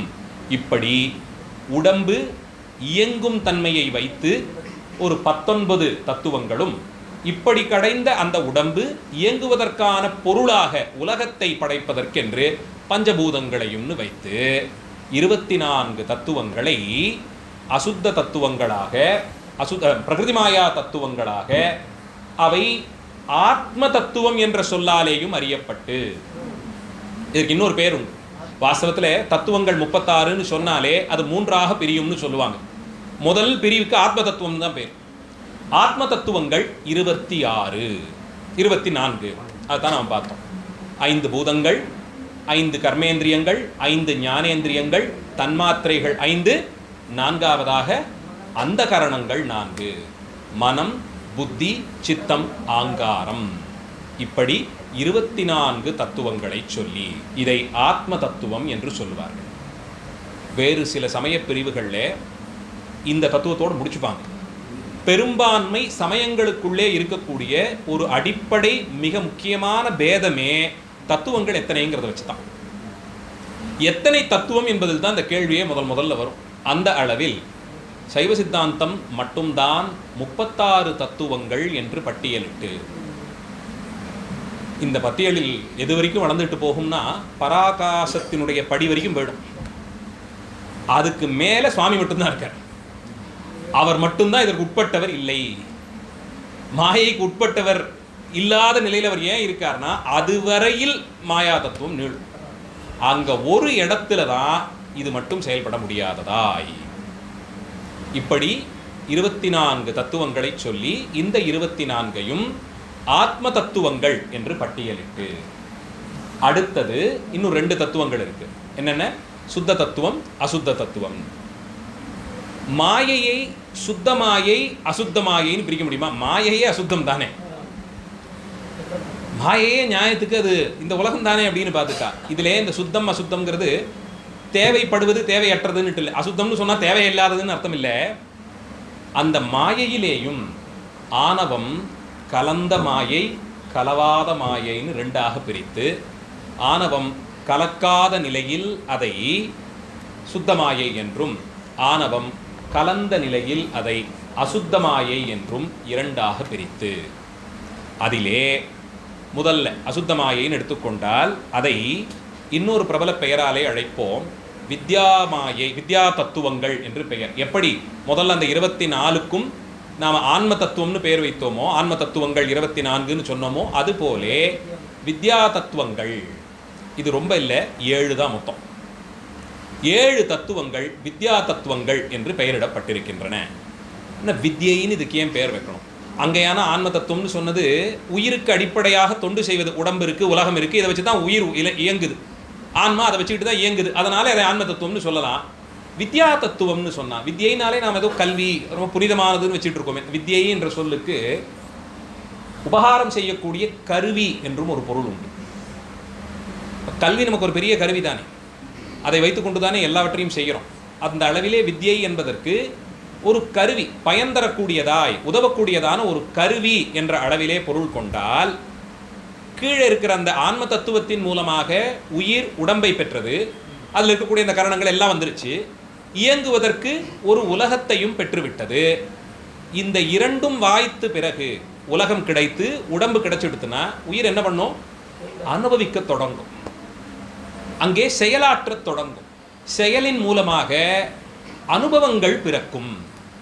அந்த அனுபவங்கள் தான் அந்த இன்ப நுகர்ச்சியினாலே போகங்களாக அறியப்படுபவை தான் வித்யா தத்துவம் என்ற அளவில். ஏன்னா இது தான் உயிரை பக்குவப்படுத்தும் கருவி. அதனால் இதை வித்யா தத்துவம் என்ற சொல்லாலே குறித்து வித்யா தத்துவம்னு இதுக்கு பேர் வச்சுருக்காங்க. இது 7ன்னு கணக்கு பார்க்குறோம். முதல்ல அந்த 7 என்னென்னங்கிற பேரை சொல்லிடுறேன், அதுக்கப்புறம் ஒன்னோடு ஒன்று எப்படி தொடர்பு பட்டு வருதுங்கிறத பார்ப்போம். வித்யா தத்துவங்கள் 7 என்னென்னு கேட்டால், காலம், நியதி, கலை, வித்தை, அராகம், புருடன், மாயை. எல்லாமே வடமொழி சொற்கள் தான். காலம், நியதி, கலை, வித்தை, அராகம், புருடன், மாயை. இந்த 7 தத்துவங்களுக்கும் வித்யா தத்துவங்கள் என்று பெயர். இப்போ கீழே பார்த்த ஆன்ம தத்துவங்களே உடம்பு கிடைச்சிட்டது, நாம் அனுபவம் பண்ணுவதற்கு இங்கே உலகமும் கிடைச்சிருச்சு, இயங்குவதற்கு ஒரு உலகம் கிடைச்சிருக்கு. அடுத்து இப்போ என்ன பண்ணும் இந்த வித்யா தத்துவங்கள் என்று கேட்டால், இது போகங்களை அனுபவிக்க தொடங்கும், செயலாற்ற தொடங்கும். முதல்ல செயலாற்றும். ஒரு உடம்பு கிடச்சிருச்சு, ஒரு இடத்துல போய் விட்டுட்டாங்க அப்படின்னா எதையோ ஒரு செயல் செய்வோம்ல, நடப்போம், உட்காருவோம், ஒரு விஷயத்தை இப்படி கிள்ளி தூக்கி எறிவோம், ஏதோ ஒரு செயல். அந்த செயலாலே ஒரு வினை சேருது, செய்வதனாலே ஒரு வினை சேருகிறது. அப்போது அனுபவத்தின் மூலமாக, போகத்தின் மூலமாக வினை பெருக்கெடுக்குதே, அந்த வினையை நுகர்வதற்கு, அந்த அனுபவத்தை பெறுவதற்கு கருவியாக இருப்பவை ஆனபடியால் இவற்றிற்கு கருவிகளாக வித்யா தத்துவம் என்று பெயர். அந்த அளவிலே இந்த வித்யா தத்துவத்தின் முதல் தத்துவம் 7ல் முதலுக்கு என்ன பெயர் வச்சிருக்கோம்? கால தத்துவம் என்று பெயர் வச்சிருக்கோம். கால தத்துவம் அப்படின்னு சொன்னா காலத்தை 3ஆக பிரிப்போம். ரொம்ப பிரபலமாக என்னென்ன காலங்கள்? இறந்த காலம், நிகழ்காலம், எதிர்காலம்னு 3ஆக கால தத்துவம் பிரியும். அந்த 3ம் ஆன்மாக்களுக்கு இது எந்த காலத்தில் வினையை செய்தது என்பதற்கான ஆவணம் போலே இருப்பதால், அன்னைக்கு கோயிலுக்கு வந்திருந்தீங்களே அப்படின்னு ஒரு வார்த்தை யாராவது சொன்னா என்னைக்குன்னு கேட்போம். அந்த காலம்ங்கிற ஒன்று தான் வினைக்கான முதல் அடையாளமே. எந்த ஒரு செயலை பற்றியும் நாம சொல்ல தொடங்கினோம்னா நேத்திக்கு அன்னைக்கு இப்படிதானே ஆரம்பிக்கிறோம். அப்போ வினைக்கு, செயலுக்கு முதல் இலக்கணம், முகவரியே காலம். அப்போ அதைத்தான் வித்யா தத்துவத்தில் முதல்ல வைத்திருக்காங்க. இறந்த காலம், நிகழ்காலம், எதிர்காலம், இந்த 3னுள்ளே கால தத்துவம் அடங்கி விடுகிறது. செய்த செயலுக்கு முதல் அடையாளம் ஆச்சு. காலம் தெரிஞ்சிருச்சு. இன்ன செயல் செய்தோம், அந்த செயலால் விளைந்த நன்மை தீமைகளை யார் பெறுவது என்பதை நியமிப்பதாலே இரண்டாவதாக சொல்லப்படும் வித்யா தத்துவத்திற்கு நியதி. யார் இதை இதனால் வரக்கூடிய அந்த பாவ புண்ணியங்கள் யாரை போய் சேரும் என்று நியமித்து கொடுப்பதாலே அதற்கு நியதி என்று பெயர் ஆச்சு. இப்போ அடுத்த 3ம் என்னென்ன? கலை, வித்யை, அராகம்னு 3 இருக்கு. ஒரு செயலை செய்த காலமும் அதனால் வரக்கூடிய பலாபலன்களும், அதை வைத்துக்கொண்டு கால தத்துவம் நியதின்னு முதல் 2 சொல்லிட்டோம். அடுத்தது இந்த 3 தத்துவங்களும் ஆன்மாவினுடைய 3 சக்திகளின் வெளிப்பாடாக. ஒரு வினை செய்யணும்னா ஏதோ ஒரு தூண்டுதல் உள்ளுக்குள்ளே இருந்து வரணும் இல்லையா? ஒரு செயல் ஆற்றுகிறோம், ஏன்னா வினையை அனுபவிக்கிறது தான் இப்போ வித்யா தத்துவத்திற்கு வேலையே. எப்போது செய்தோம்னு தெரிஞ்சிருச்சு, யார் செஞ்சாங்கன்னு தெரிஞ்சிருச்சு. அந்த செயலை செய்ததற்கு தூண்டுகோலாக இருந்த சக்தி எது? 3 சக்திகள் கேள்விப்பட்டிருக்கோமா? சக்தி 3ஆ சொல்லுவோம் இல்லையா? என்னென்ன? கிரியாசக்தி, ஞான சக்தி. ஒரு விஷயத்தை இதை பற்றி எனக்கு நல்லா தெரியுங்கிறதுனால செய்யலாம், ஞானசக்தி. அதை நான் செய்யணுங்கிற ஆர்வம் இருக்கு, அதனாலேயே செய்தேன், இச்சாசக்தி. செய்வதற்கு பலம் இருக்கிறது, செய்கிறேன், கிரியாசக்தி. இது ரொம்ப மேலோட்டமாக புரிந்து கொள்வதற்காக சொல்லுவது. இந்த 3க்கும் இப்படியே பொருள் கொள்ள முடியாது. இது மேலோட்டமாக சொல்லியிருக்கிறது காரணம் ஒரு அளவில் புரிந்து கொள்ளலாம்ங்கிறதுக்காக. இந்த 3க்கும் இன்னும் ரொம்ப ஆழமாக பொருள் பார்க்கப்படுது. ஆனால் இச்சை, ஞானம், கிரியை என்று 3 சக்திகளாக சொல்லுவது அம்பிகையே இந்த 3ஆக பரிமணிக்கிறார். அவளே பரிணாமப்படுகிறாள் என்றால் இந்த 3க்கும் இருக்கக்கூடிய வீரியம் என்னன்னு தெரியணும். அந்த விதத்தில் ஒரு செயலை செய்வதிலே இருக்கக்கூடிய இச்சை ரொம்ப வீரியமானது. இச்சாசக்தி தான் இருப்பதிலே ரொம்ப வீரியம். அதனால தான் முதல்ல அதை வைத்து சொல்லுவார்கள். அடுத்தது செயலாற்றுவதற்கான பலம் இருப்பதாலே செயலாற்றுவது. 3வது அது எப்படி செய்யணுங்கிறதையும் தெரியணும், கிரியாசக்தி, ஞானசக்தி. இந்த 3ம் இச்சை, கிரியை, ஞானம். அதிலே கிரியாசக்தி ரொம்ப எளிமையானது. எனக்கு செய்வதற்கு பலம் இருக்கு, நான் செய்கிறேன். இப்படி எடுத்துப்போமே, ரொம்ப செம்மையான ஒரு தொழில், அவ்வளவு தூரத்திற்கு படித்து தெரிந்து செய்யணும்னு இல்லை, அந்த பலம் இருந்தால் அதை செய்யலாம். இப்படியாக அதை பிரித்து கொண்டீர்கள் என்றால், சாமான்யமாக செய்யக்கூடிய சில தொழிலை உடல் உழைப்பினாலே செய்கிறோம்னு வச்சுக்கோங்களேன். அதை பற்றிய தெளிவெல்லாம் ஒன்றும் பெருசாக தேவையில்லை, அதில் பெரிய தொழில்நுட்பம் எல்லாம் இல்லை. ஒரு சுமையை சுமந்து கொண்டு போய் கொடுப்பது, அவ்வளவுதான். சுமையை தூக்குறது பலம் இருந்தால் அவங்க கொண்டு போய் சுமத்திர போகிறான். அது உள்ள என்ன இருக்குது, இது எப்படி தூக்கப்படுது, இதெல்லாம் பற்றி அவனுக்கு கவலையே இல்லை. அந்த அளவிலே கிரியாசக்தி அது ஆரம்பம், முதல் நிலையில் இருப்பது. இரண்டாவது, அந்த செயலை செய்வதற்கான முறை என்னங்கிறது எனக்கு தெரியும். அப்போ பலத்தோடு கூடி தொழில் முறையும் செயலாற்றும் விதமும் ஞானமும் பெறப்பட்டிருப்பது, அது இரண்டாவது நிலை. இது இரண்டும் இருந்துட்டால் மட்டுமே ஒரு விஷயம் நடந்துடாது. செய்வதிலே ஆசை வேண்டும், இச்சாசக்தி மூன்றாவதாக. அந்த விதத்தில் தான் முருகப்பெருமானை எழுந்தருளச் செய்யும் போதே இடமிருந்து வலமாக இச்சாசக்தி, ஞானசக்தி, கிரியாசக்தியாக வள்ளிநாயகியும் முருகப்பெருமானும் தேவசேனையுமாக எழுந்தருளியிருக்கிறார்கள். நேற்றைய தினம் இதே நேரத்தில் இதே சிந்தனை தான் வள்ளிநாயகியினுடைய சிறப்பை பற்றி பேசிக் கொண்டிருந்தேன். அப்படியே 24 மணி நேரம் கழிச்சு சரியா 8 மணிக்கு அதிலேயே கொண்டு வந்து நிறுத்தியிருக்கார் எம்பெருமான். வள்ளி சன்மார்க்கம் பற்றி, வள்ளி சன்மார்க்க ரகசியம் பற்றி இதே நேரம் சிந்தித்துக் கொண்டிருந்தோம். ஆகட்டும், அந்த நிலையில் இச்சாசக்தியை உயர்ந்த நிலையிலே மூன்றாவதாக வைத்து அடுத்ததாக ஞானசக்தி, அதற்கும் கீழே கிரியாசக்தி என்றபடிக்கு இந்த மூன்றும் முறையே கலை, வித்யை, அராகம் என்று 3 தத்துவங்களாக ஒரு பொருளை போகம், அது அந்த பொருளால் விளையக்கூடிய அனுபவம் வெறும் கிரியையினாலே, செயல்பாட்டாலே அறிந்து கொண்டேன், அதன் மூலமாகவே அறிந்தேன்னு சொன்னால் அது கலா தத்துவத்தினாலே. அதிலே அது செயல்பாட்டு முறை, வழிமுறை என்னங்கிறது ஞானத்தால் உணர்ந்தும் செயலாற்றினேன் என்றால் அது வித்யா தத்துவத்தின் மூலமாக. 3வது, இந்த 2ஓடு சேர்த்து செய்ய வேண்டும் என்ற ஆசையும் உடன்படும் போது அராகம் என்ற தத்துவமாய். அப்போ ஒரு வினையை முதல் இந்த 5 பகுதிகளாக பிரித்து வித்யா தத்துவத்தின் முதல் 5 விஷயங்கள், 5 தத்துவங்களை மட்டும் பார்த்தால் செய்யப்படும் வினையின் காலம் என்ன, கால தத்துவம், அதை செய்வதனால் வரக்கூடிய பலாபலன் யாரை சேருங்கிற நியதிங்கிற தத்துவம், செய்யப்படும் செயல் 3 தன்மைகளாக பிரிக்கப்பட்டு கிரியா ஞான இச்சா சக்திகளாக பிரியும் போது அது முறையே கலை வித்யை அராகம் என்று 3 தத்துவங்களாக பிரிந்து, அப்போ யார் செய்கிறோம், என்ன ஈடுபாட்டில் செய்கிறோம், எந்த காலத்தில் செய்கிறோங்கிறது இந்த 5 தத்துவங்களால் ஆயிடுச்சு. 7ல் 5 ஆச்சு. அதற்கு மேலே புருடன் என்று சொல்லப்படும் தத்துவம் வேற ஒன்றும் இல்லை. இந்த 5 காலம், செய்யப்படும் நபர் யாரு, என்ன தத்துவத்திலிருந்து செய்கிறார்கள் என்பதே 5 ஆகிவிடுகிறது. இதை வைத்தே அந்த போகம் முழுமையாயிடுது, செய்யும் வினை முடிஞ்சிடுது. இந்த 5ஐத்தான் கஞ்சுகம் என்ற சொல்லாலே உரையாசிரியர்கள் அழைக்கிறார்கள். பஞ்ச கஞ்சுகம்னு இதற்கு பெயர். இந்த 5க்கும் கஞ்சுகம்னா சட்டை, சட்டை, கஞ்சுகம்னா சட்டை, பஞ்ச கஞ்சுகம் என்று இதற்கு பெயர் வைக்கிறார்கள். அந்த அளவில் இதுதான் மேலே உடுத்தி கொண்டிருக்கும் சட்டைன்னு வைத்துக் கொண்டால் புருடன், இதை அணிந்திருக்கக்கூடியவன் முழுமை பெற்ற நிலையில் வித்யா தத்துவத்தின் 6வது தத்துவமாக, 7ல் 6வதாக வைத்து சொல்லப்படும் புருஷ தத்துவம் அந்த இடத்திலே வந்துடும். செயலாற்றும் காலம், புண்ணியம் யாரை சேரும், செய்வதிலே இருக்கக்கூடிய ஈடுபாட்டின் அளவிலே ஒரு 3, கலை வித்யை அராகம், இந்த 5ம் முழுமை பெறும்போது செய்பவன் யாருங்கிறது தெளிவாகுது. புருட தத்துவம், இது 6வதாக சொல்லப்படும் தத்துவம். இது தனித்த தத்துவமாகவே சொல்ல வேண்டியதில்லை. முதல்ல சொன்ன 5ம் சேர்ந்தாலே இது வந்துடும். ஆனால் அந்த 5லே ஒவ்வொன்று பிரிந்தால் முழுமை பெற்றதாக ஒன்றை காண்பிக்கணும். அதனால் புருஷ தத்துவத்தை 6வதாக வித்யா தத்துவத்தின் வரிசையிலே 6வது தத்துவமாக வைத்து, இப்படி இதை கடந்து செயலாற்றும் போது அந்த உயிரானது, புருடன் உயிரானது வெவ்வேறு உணர்ச்சிகளை வெளிப்படுத்தும்.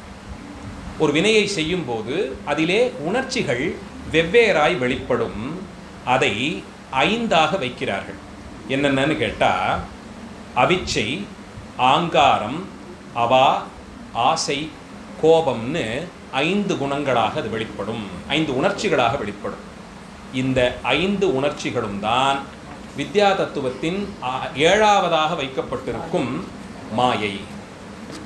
என்ன காரணம்னா, இந்த உணர்ச்சிகள் ஒன்றை ஒன்று மாறுபடுத்தி காண்பிக்கக்கூடிய தன்மையுடையவை, மாறுபடுத்தி காண்பிக்கக்கூடிய தன்மையுடையவை. இதிலே அவிச்சை, இச்சையற்ற தன்மை, அதை செய்வதிலே இச்சையே இல்லை, ஒரு செயல்பாட்டினாலே அவிச்சையும் தோன்றலாம். அடுத்தது ஆங்காரம், செய்ததினாலே பற்று, அதன் பேரிலே பிடிப்பு தோன்றலாம். 3வது அவான்னு சொல்கிறாங்க. 4வது ஆசைங்கிறாங்க. அவா, ஆசை, இது 2க்கும் என்ன வேறுபாடு சொல்லலாம்? பெரும்பாலும் நாம் அதை ஒரே பொருளில் தானே பயன்படுத்தி வரோம். இது என்னுடைய அவான்னு சொன்னோன்னா என்ன, ஆசைன்னு தானே அர்த்தமாகுது. அதுவும் 2த்துக்கும் என்ன வித்தியாசம்? ஆசை என்னம்மா, இல்லாத ஒரு பொருள் வேண்டும் என்று விரும்புவது அவா, இருக்கும் பொருள் நிலைக்க வேண்டும் என்று நினைப்பது ஆசை. 2த்துக்கும் நிறைய வித்தியாசம் இருக்கு. இல்லாத ஒன்று வேண்டும்னு நினைப்பது அவா என்றும், இருக்கும் அந்த பொருள் நிலைக்க வேண்டும் என்று நினைப்பது ஆசை என்றும் இரு பாட்டாக தன்னுடைய வேறுபாட்டை பிரிக்கிறார்கள். 5வது கோபம். இந்த உணர்ச்சிகள் 5மே பொருளற்றவைங்கிறதுனால தான் இவற்றை எல்லாம் கொண்டு போயிட்டு மாயையாக வைத்து விட்டார். நினைத்து பாருங்கள், நமக்கு கோபம் தரக்கூடிய அதே செயல் எதிரே இருப்பவருக்கு அளவற்ற இன்பத்தை தரும். நம்முடைய அவா என்பது வேறொருவருக்கு ஆசையாக இருக்கலாம், நம்முடைய ஆசை என்பது வேறொருவருக்கு அவாவாக இருக்கலாம். அதனால இது நிலைப்பட்டது இல்லை, ஒரு போலே இருக்காது. ஒவ்வொருத்தருக்கும் இது மாறுபடும். ஒரே பொருள் இரண்டு வேறு நபர்களுக்கு வெவ்வேறாக காட்சி தரும். அந்த விதத்தில் இந்த ஐந்தும் மாயை என்று வித்யா தத்துவத்தின் 7வது தத்துவமாக வைத்து சொல்லி, இப்போ முதல்ல பார்த்த அந்த ஆன்ம தத்துவங்கள் 24ம் நாம் இருக்கக்கூடிய இந்த உலகத்தோடு தொடர்பட்டவை. அடுத்து இருக்கக்கூடிய வித்யா தத்துவங்கள் கண்களாலே நம்மால் பார்க்க முடியாது, இதிலிருந்து கொஞ்சம் தள்ளி போயிருக்கு. அந்த தத்துவங்களுக்குள்ளே இது அடிபட்டு போயிடும், அது இதை சேர்த்து முழுங்கிடும். என்ன சொன்னேன், மேலே இருக்கக்கூடிய சுத்த வித்யா தத்துவம், அடுத்தது அசுத்த வித்யை, அப்புறமா பிரகிருதி மாயா தத்துவம்னு இந்த 3 சொன்னேன் இல்லையா. பிரகிருதி மாயா தத்துவத்தில் ஆன்ம தத்துவங்கள் 24ம் ஒரு அளவுபட்டு இருக்கும், அதை சேர்த்து கவரக்கூடியதாக அடுத்ததாக சொன்ன வித்யா தத்துவங்கள். இப்போ இது ரெண்டையும் சேர்த்து ஆணவமலம் கலவாததாக இருக்கக்கூடிய மாயை தான் சுத்த மாயைன்னு சொல்லப்படுவது. ரொம்ப விசேஷமாக திருநாமமாய் சிவதத்துவம்னே பெயர் வைத்திருக்கிறார். ஆன்ம தத்துவம், வித்யா தத்துவம், சிவதத்துவம். இந்த சுத்த தத்துவத்திற்கு தான் சிவதத்துவம் என்றே பெயர் வைத்து விட்டார். சிவன்னு சொன்னாலே மங்கள சப்தம், பரம மங்கள சப்தம். அதற்கு மேலே ஒரு சொல்லே தேவையில்லை, அங்கேயே முடிவு.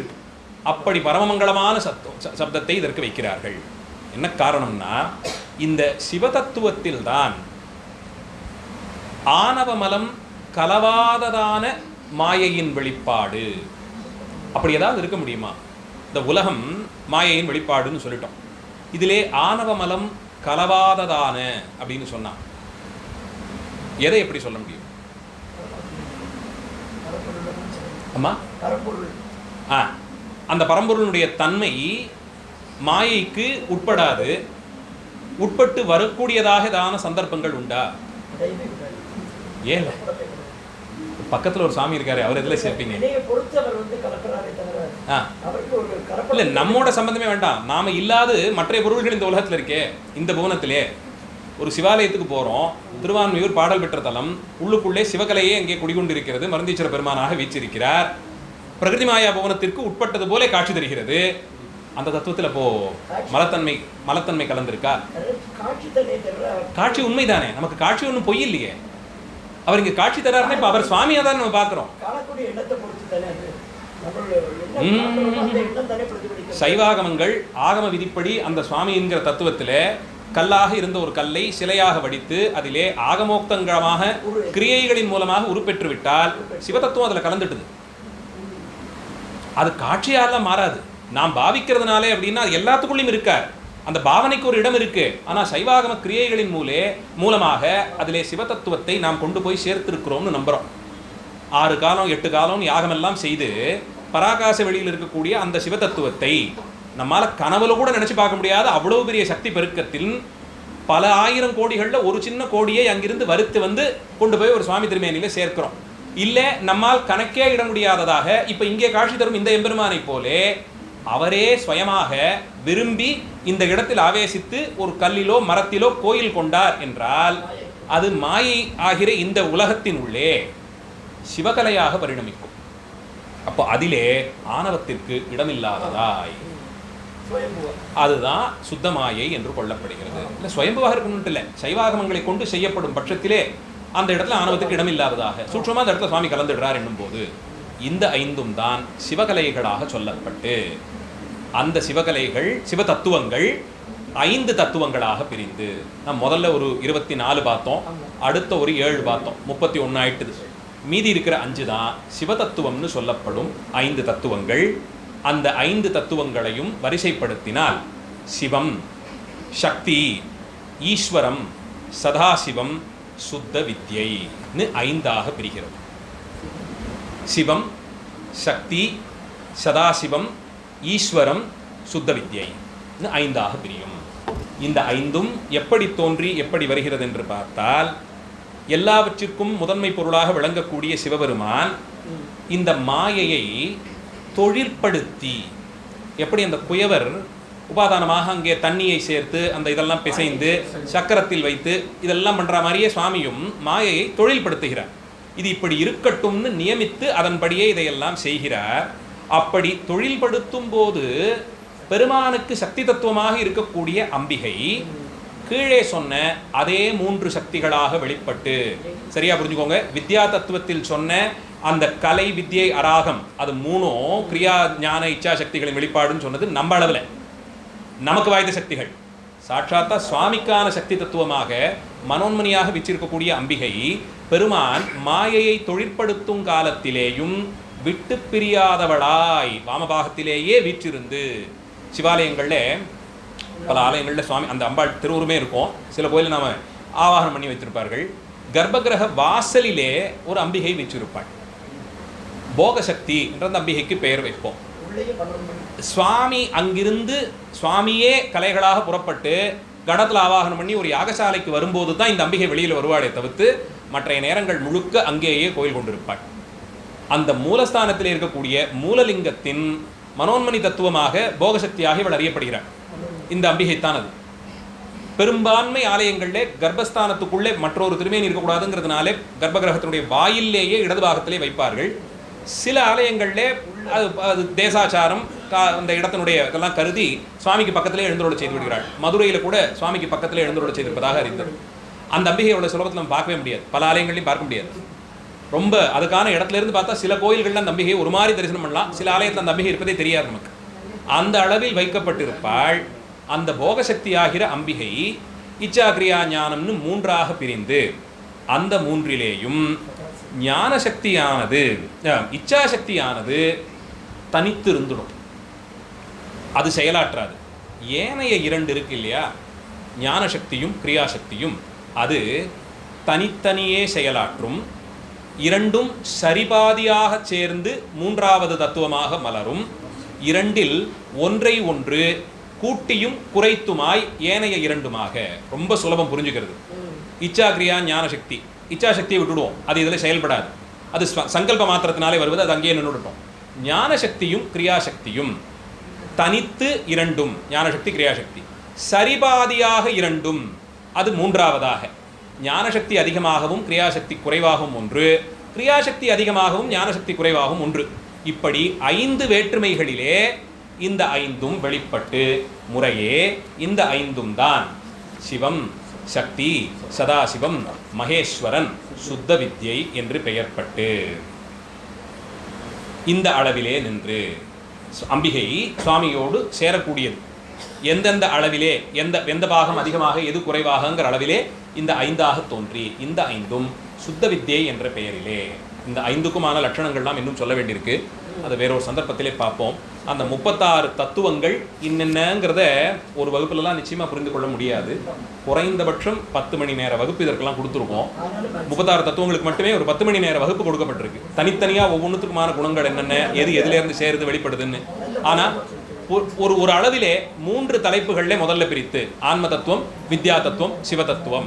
அதிலே ஆன்ம தத்துவம் பிரகிருதி மாயா புவன தத்துவமாக பார்க்கப்படுவது, அது 24ஆக கணக்கில் கொள்ளப்படுகிறது. அந்த 24ம் 5 5 5 5 4ன்னு பிரியுது. முதல்ல சொல்லியிருக்கக்கூடிய அந்த 20ம் புறத்தோற்றத்துக்கு தெரிவதாகவும் 4 அந்த கரணங்கள்னு சொல்லி ஒரு 24.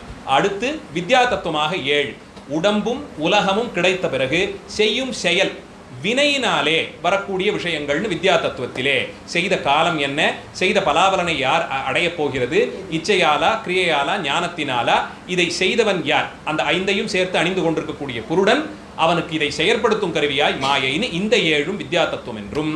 இது அடுத்த நிலையில இது கண்ணுக்கு தெரியாததாக நடந்து கொண்டிருப்பது.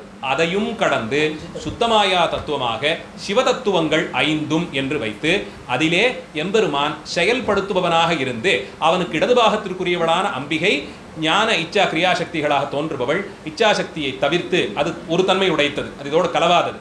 ஏனைய 2ம் ஞானசக்தியும் கிரியாசக்தியும் தனித்தும் தனித்து 2ஆக, சரிபாதியாக 3, ஒன்றை ஒன்று விஞ்சியும் குறைந்துமாகன்னு 2. இந்த விதத்தில் 5 தத்துவங்களும்னு இப்படி 24 7 5ன்னு ஆன்ம வித்யா சிவதத்துவங்கள் சொல்லப்பட்டிருக்கின. இந்த 36 உண்மை பொருள்தான். இந்த 36ஐயும் கொண்டு ஒவ்வொன்றாக அடுத்தடுத்தடுத்துன்னு கடந்து போனால் பராகாச வெளியிலே இது அதையும் சொல்லிடுறேன். இந்த 36 தத்துவத்திற்கு உள்ளுக்குள்ளேன்னு பிரித்து 96 தத்துவம்னு ஒரு பட்டியல் உண்டு. இந்த 36க்குள்ள அது அடங்கிடுங்கிறதுனால 36ஓட நிப்பாட்டிப்போம். 96 தத்துவத்தை கடந்தால் என்னன்னா வேற எதுவும் இல்லை. சாட்சாத்தா சுவாமி எங்க ஆனந்த தாண்டவம் ஆடிட்டு இருப்பார். இது இந்த 96ஐயும் படிக்கட்டா வச்சுக்கோங்க. இது அத்தனையும் கடந்து மேலே போனா பராகாச வெளி. அந்த பராகாச வெளியிலே எம்பெருமான் தானும் ஆனந்த தாண்டவம் ஆடிக்கொண்டிருப்பார். ஞானானந்த தாண்டவத்தை அங்கே செய்வார்னு சொல்லப்பட்டிருக்கு. அதனால தான் நடராஜாவை பத்தி சொல்லும் போது விளையாட்டா 96 அடி உயரத்துக்கு ஒரு கழியை நட்டாலும் அதன் மேலே ஏறி ஆடும் அளவிற்கு சாமர்த்தியசாலின்னு சொல்லுவாங்க. அந்த 96 தத்துவங்களையும் கடந்து மேலே போய் ஆடக்கூடிய சாமர்த்தியம் அவர் ஒருத்தருக்கு தான் வேணும். கழக்கூத்தாடினா அந்த கழிக்கு மேலே ஏறி நின்று ஆடணுமே. இந்த 96ஐயும் தத்துவங்களையும் ஒரு கழியா பார்த்தா 96 அடி உயரத்துக்கு ஒரு கழியா, அதற்கு மேலே ஏறி ஆடக்கூடிய தன்மைன்னு சொல்லப்படுது. தியாகராஜ பெருமானுடைய ரத நிர்மாணம் 96 அடி. கீழே பிருத்வி தத்துவத்தை தொட்டு கொண்டிருக்கும் சக்கரத்திலிருந்து ஆரம்பித்து மண்ணிலே புரளும் சக்கரத்திலிருந்து ஆரம்பித்து பராகாச வெளியாக காட்டி கொடுக்கும் ரிஷபத்வஜம் வரையில் 96 அடி. அதிலே இடைப்பட்டிருக்கக்கூடிய புவனத்தில் தான் சாட்சாத்தா தியாகராஜ மகாராஜன் வீச்சிருக்கிறான்னு பார்க்கிறோம். திருவாரூர்காரர்கள் சொல்லுவது 96 அடி உயர கழிக்கு மேலே ஆடக்கூடிய அளவிற்கு சாமர்த்தியமான ஒரு கூத்தாடியாகவே இருந்தாலும் பிரச்சனைன்னு வந்தா கழியை விட்டு இறங்கி மண்ணுக்கு வந்து சேரணும்னு சொல்லுவாங்க. காரணம், திருவாரூர் பிருத்வி கஷேத்திரம். சிதம்பரத்துக்கு எப்போ ஆபத்து வந்தாலும் நடராஜ பெருமானை அங்கிருந்து தூக்கி கொண்டு திருவாரூருக்கு வந்து விடுவார்கள். அதனால் எவ்வளவு பெரிய சாமர்த்தியசாலியானாலும் முடிந்த பிறகு இறங்கி பிருத்வி தலத்திற்கு வந்தாக வேண்டும்னு சொல்லி விளையாட்டா சொல்றது. அந்த அளவிலே தத்துவங்கள், இந்த 36 தத்துவமும் மாயா வெளிப்பாடாயிருக்கும் 36 தத்துவங்களும் ஆணவமும் நீங்கி, இது ரெண்டும் நீங்கினா வினை முதலையே முடிஞ்சிடுது. அந்த மலத்தை நீக்கிட்டு ஏனைய 2 மலங்கள், இது 3 மலங்களும் நீங்கிய உயிர் வேறாக நின்ற இடம் சொல்லின். அது தன்னிலிருந்து வேறுபட்டதாய் இதுவரையில் சம்பந்தப்பட்டிருந்த உலகத்திலிருந்து நீங்கி தனித்திருக்கும் உலகத்திற்கான அந்த இடம் அது எப்படி இருக்கும்னு சொல்லணும்னா, மாறா இருளாய பாவனை அற்று எங்குமாய் நின்ற பொருளே கான் நீயே புனர். பொருளே நீயேன்னு 2 ஏகாரம் வைக்கிறார் இந்த பாட்டில். ஏகாரத்துக்கு எப்பயுமே இசைத்தமிழில் ஒரு முக்கியத்துவம் உண்டு. அர்த்தமில்லாத இடத்துல போற போக்குல ஏகாரத்தை சேர்க்கவே மாட்டார்கள். ஏகாரம் ஒரு இடத்தில் சொல்லப்பட்டிருந்தால் நிறுத்தி அந்த இடத்துக்கு பொருள் சொல்வார்கள் நம்முடைய ஆச்சாரியர்கள், உரையாசிரியர்கள். அவசியம் சொல்லணும். ஏகாரம் அவ்வளவு சுலபமாக சொல்லும் விஷயம் இல்லை. அறுதிட்டு சொல்லக்கூடிய நிலையில் தான் ஏகாரத்தை பயன்படுத்தணும். 2 ஏகாரங்கள் அடுத்தடுத்து சொல்றார். அந்த எங்குமாய் நின்ற பொருளே ஒண்ணுதான் அப்படி இருக்க முடியும். இங்கே அங்கேன்னு இல்லாமல் எல்லா இடத்திலும் நின்ற பொருளே கான் நீயே புனர். அப்ப அதை 2 தனித்து சொல்லிடுறார். பொருளே என்பது பெருமானை, நீயே என்பது உயிரை. இது 2ம் புணரும்படியான நிலையில் இருப்பதுதான் 36 தத்துவங்களும் ஆணவமும் கடந்து அப்பால் வேறதாய் நிற்கும் இடம் என்ற அளவிலே முத்தியடைந்த உயிர் எந்த இடத்திலே எப்படி நிற்கும்ங்கிறத 20வது பாடலின் மூலமாக சொல்லியிருக்கார். அக்ஷர லட்சம் பெறும். ஒவ்வொரு எழுத்துக்கும் எத்தனை லட்சம் கொடுக்கலாம். அப்பேற்பட்ட ஒரு பாடல். ஆகமங்கள் எல்லாம் எத்தனையும் சொல்லி அறிய முடியாத ஞானத்தினை ஒரு 3.5 வரிக்குள்ள வச்சு சொல்லணும்னா சாதாரண விஷயம் இல்லை. பெருமானே இருந்து பாடினால்தான் இப்படியெல்லாம் பாடவே முடியும். இந்த ஆச்சாரியர்களுடைய சம்பந்தம் எல்லாம் கிடைத்ததென்றும் அவருக்கும் நாமும் ஆட்பட்டோம்ங்கிறதெல்லாம் எத்தனை பிறவி தவமோ அதனால் விளைந்ததுதான். அந்த அளவிலே 20வது பாடலின் பொருளை சொல்லி நிறைவு செய்கிறேன். இது நிறைவெல்லாம் ஆகவே ஆகாது, இன்னும் சொல்ல வேண்டியது தான் இது. நான் நமக்கு இருக்கக்கூடிய காலவசரத்திற்கு அந்த அளவில் இதை சொல்லி நிறைவு செய்கிறேன். அடுத்த வகுப்பு 28ஆம் தேதி. அவகாசம் இருப்பவர்கள் அவசியம் கலந்து கொண்டு சிறப்பிக்கும்படியாய் கூறி நிறைவு செய்கிறேன். மூர்த்தி எல்லாம் வாழி, எங்கள் மோன குரு வாழி, அருள் வார்த்தை என்றும் வாழி, அன்பர் வாழி பராபரமே. எல்லாம் ஸ்ரீ தியாகராஜ கிருபை. ஸ்ரீ தியாகராஜ மகாராஜோ விஜயத்தே. ஆரூரா தியாகேசா. நன்றி, வணக்கம்.